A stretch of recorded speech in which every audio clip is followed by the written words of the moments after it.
Gaza से दिल दहला देने वाला वीडियो भी सामने आया। हमले के बाद दिल दहला देने वाली ये तबाही की तस्वीर देखिए। सेंट्रल गाजा के नुसीरत शिविर पर हमले के बाद की ये तस्वीर आपके सामने है। सेंट्रल गाजा पर ये सबसे बड़ा हमला है। हमले को जिस तरीके से अंजाम दिया गया है, पूरा इलाका तहस नहस हो चुका है। अब वर्ल्ड लीडर्स के इजरायली दौरे जारी हैं। आज की एक और सबसे बड़ी खबर, जहां इजरायल पहुंचे फ्रांस के राष्ट्रपति मैक्रो ने इजरायल के साथ खड़े रहने का वादा भी किया है। 7 अक्टूबर का हमला दुनिया के लिए सदमा। मैक्रो की तरफ से कहा गया कि बिना भेदभाव बंधकों की अब रिहाई होनी चाहिए। इजरायल में वर्ल्ड लीडर्स को लेकर ये एक्सक्लूसिव तस्वीरें लगातार आपको TV9 दिखा रहा है, लेकिन अब ये 5 तस्वीरें जरा देखिए, क्योंकि जो बाइडेन उनकी मौजूदगी इजरायल में, ओलाफ शोल्स जर्मन चांसलर, जंग का ये 18वां दिन है और इससे पहले ऋषि सुनक की तस्वीर भी सामने आई थी। आज car garage network great, claim cover great, price wait वाह, प्राइस भी great. Tata AIG car insurance, trusted नाम, फैंटास्टिक नाम। इमैनुअल मैक्रो वहां पर मौजूद है। लगातार बातचीत भी की जा रही है और ये समर्थन और ये सहयोग आगे क्या संकेत देता है, इस पर दुनिया की नजर है। लेकिन गाजा बॉर्डर पर बड़ी सैन्य मूवमेंट भी अब देखी गई है, क्योंकि जिस तरीके से बातचीत हो रही है, बड़े फैसले लिए जा रहे हैं। इजरायली डिफेंस फोर्स की ये मूवमेंट अब और ज्यादा तेज हो चुकी है। गाजा बॉर्डर पर सैकड़ों टैंक्स नजर आए।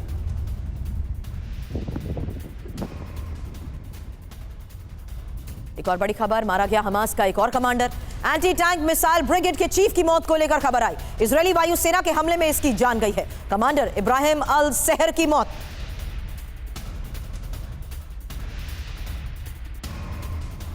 सुमित हमारे सहयोगी हमारे साथ जुड़े हुए हैं। सुमित, अब ये तो हम लगातार चर्चा करते आ रहे हैं कि ना सिर्फ हमास के ठिकानों को तबाह किया जा रहा है, बल्कि उन लोगों तक, हमास के उन कमांडर्स को भी चुन चुन कर अब मारा जा रहा है। और उसके बाद ये बड़े दावे हो गए हैं कि उनकी ऑपरेटिव्स का अब खात्मा किया जा रहा है। एक एक कर ये आंकड़े भी अब बढ़ चुके हैं। देखिए बिल्कुल सुरभि, और आंकड़े अभी भी बढ़ेंगे, क्योंकि ना सिर्फ उनके बड़े कमांडर्स को, बल्कि जो ओवरग्राउंड वर्कर्स हैं, जो लगातार हमास को सपोर्ट करते आए हैं, जो उनके सैनिक हैं, जो लगातार उनके कैडेट्स हैं, उन सब का सफाई होगा। अगर आप देखें तो IDF की, क्योंकि कल भी मैंने जब इनके कई कमांडर से बातचीत की, तब उन्होंने साफ तौर पर कहा कि हमारा मकसद सिर्फ और सिर्फ हमास के मिलिट्री विंग को वाइप आउट करना नहीं है, हमारा मकसद है उनके पॉलिटिकल विंग को भी वाइप आउट करना। क्योंकि गाजा पट्टी पर हमास का जिस तरीके से सेटअप है, जितना उनका पॉलिटिकल इन्फ्लुएंस है, कोई भी देश हो, चाहे वो ईरान हो, जॉर्डन हो, कोई भी देश हो, जब उसको फिलिस्तीन से बात करनी होती है तो हमास को साथ लेकर चलना होता है। और ऐसा इसलिए क्योंकि हमास का कंट्रोल बहुत ज़्यादा बढ़ गया है। हमास लगातार अपने मिलिट्री विंग को बढ़ा रहा है, वो लगातार इन देशों से पैसा ले रहा है और इसी के बाद अपने मिलिट्री एस्पिरेशंस को बढ़ाने की कोशिश कर रहा है। तो यही वजह है कि उन्होंने साफ तौर पर कहा कि हमारा मेजर गोल जो है वो ना सिर्फ इनके मिलिट्री कमांडर्स को या इनके पूरे सेटअप्स को वाइप आउट करना, बल्कि पॉलिटिकल विंग्स को भी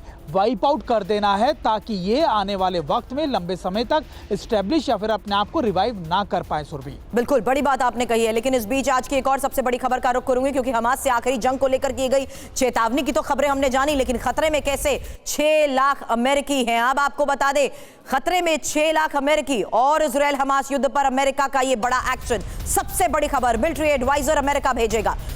ग्राउंड ऑपरेशंस के लिए सलाहकार भेजने को लेकर फैसले हो रहे हैं। गाजा में सीज फायर के पक्ष में अमेरिका नहीं है और यूएस स्टेट डिपार्टमेंट के प्रवक्ता का बयान इसको लेकर सामने आया है। सीज फायर से हमास को तैयारी का मौका मिलेगा।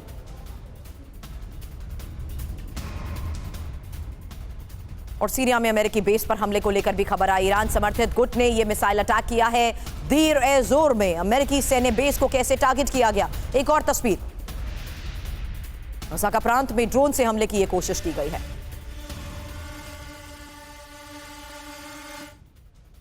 अमेरिकी सैन्य बेस पर हो रहे हमले को लेकर ही बड़ी खबर और डिटेल आपके सामने, जहां दीर ए जोर बेस पर हमले को लेकर आज ये खबर सामने आई है। हालांकि खबर यह भी है कि अल शदादी पर ड्रोन अटैक हुआ है।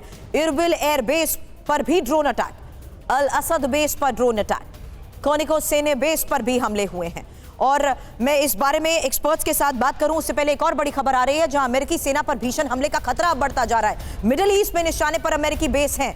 ईरान समर्थित गुट ये बड़ा हमला कर सकता है और अमेरिका की खुफिया एजेंसी की तरफ से इसको लेकर दावा भी किया गया है। ईरान की फोर्सेस विद्रोहियों की मदद कर रही है, ये इस दावे के तहत कहा जा रहा है। और एक्सपर्ट्स के पास जाने से पहले इंफॉर्मेशन वॉल का रुख करते हुए अमेरिका और ईरान में युद्ध की इस आहट को लेकर चर्चा करने से पहले जानकारी, जहां देखिए किस तरीके से मिडिल ईस्ट में अमेरिकी बेस पर घातक हमलों को अंजाम दिया जा रहा है और पिछले कई दिनों से ऐसी खबरें आ रही हैं। आपको इस बीच ये भी बता दूं कि किस तरीके से ईरान के समर्थन में विद्रोही गुट अमेरिकी बेस को टारगेट करते नजर आ रहे हैं और ईरान रेवोल्यूशनरी गार्ड कॉर्प्स हमलावरों की मदद भी लगातार कर रही है, ये इनपुट मिल चुका है। हमलावरों और ईरानी फोर्स के बीच डायरेक्ट कनेक्शन की बात भी कही जा रही है। ईरान हमले के लिए पैसा और हथियार भी दे रहा है और ईरान की फोर्स हमले के लिए विद्रोहियों को बाकायदा ट्रेनिंग्स भी दे रही है। कितनी हकीकत इस बात को लेकर आप मानते हैं सर?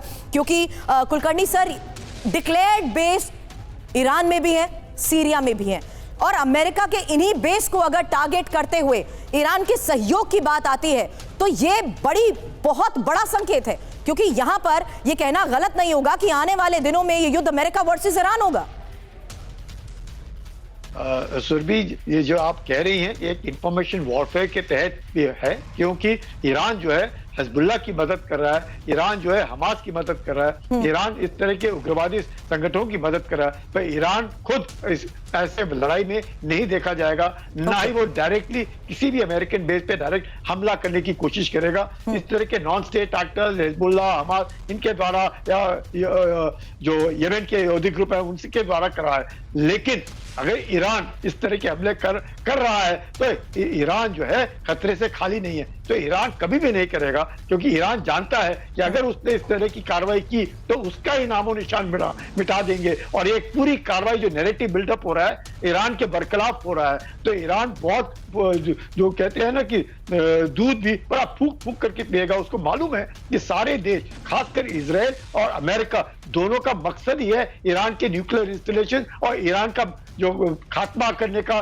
जिस तरीके से गाजा पट्टी का हो रहा है या फिर बाद में हिजबुल्लाह में लेबनान का होगा। तो ये सब देखते हुए मुझे नहीं लगता है ईरान इस तरह की हरकत करने की कोशिश करे। अगर कर रहा है तो यकीनन ईरान का सफाया भी होना बिल्कुल तय है, क्योंकि ईरान के ऊपर ही इजराइल अटैक करता है और इसके जो न्यूक्लियर इंस्टॉलेशंस है इस वॉरफेयर में मैसेजिंग को लेकर सर एक और वार्निंग को लेकर खबर है। मैं आती हूं आपके पास, क्योंकि गाजा युद्ध अमेरिका भड़का रहा है। एक और बड़ी खबर, गाजा युद्ध में अमेरिका की प्रत्यक्ष भागीदारी, गाजा में मानवीय सहायता अमेरिका रोक रहा है। ईरान के विदेश मंत्री हुसैन अमीर का ये आरोप है और गाजा से जबरन लोगों को अमेरिका निकालना चाहता है। अब इंफॉर्मेशन वॉल पर इसी बारे में डिटेल्स, जहां मिडिल ईस्ट में ईरान बनाम अमेरिका की जो हम बात कर रहे हैं उसके तहत ये बयानबाजी, और यहां देखिए ईरान युद्ध भड़का रहा है, यूएस ये कहा गया, जबकि अमेरिका कह रहा है सैन्य बेस के पर जो हमले हो रहे हैं उसके पीछे ईरान है। इंपॉर्टेंट ये भी है कि किस तरीके से ईरान की तरफ से कहा गया कि अमेरिका के इशारे पर ही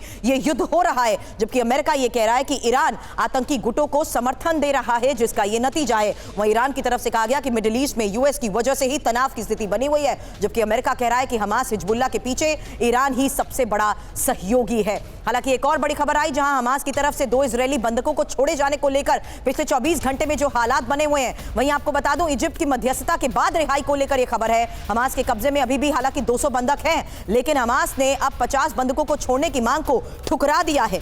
मैं जल्द इन खबरों के बाद विशंबर दयाल सर के पास भी जाऊंगी, क्योंकि ये समझना जरूरी है कि किस तरीके से हालात को देखते हुए ये फैसले लिए जा रहे हैं।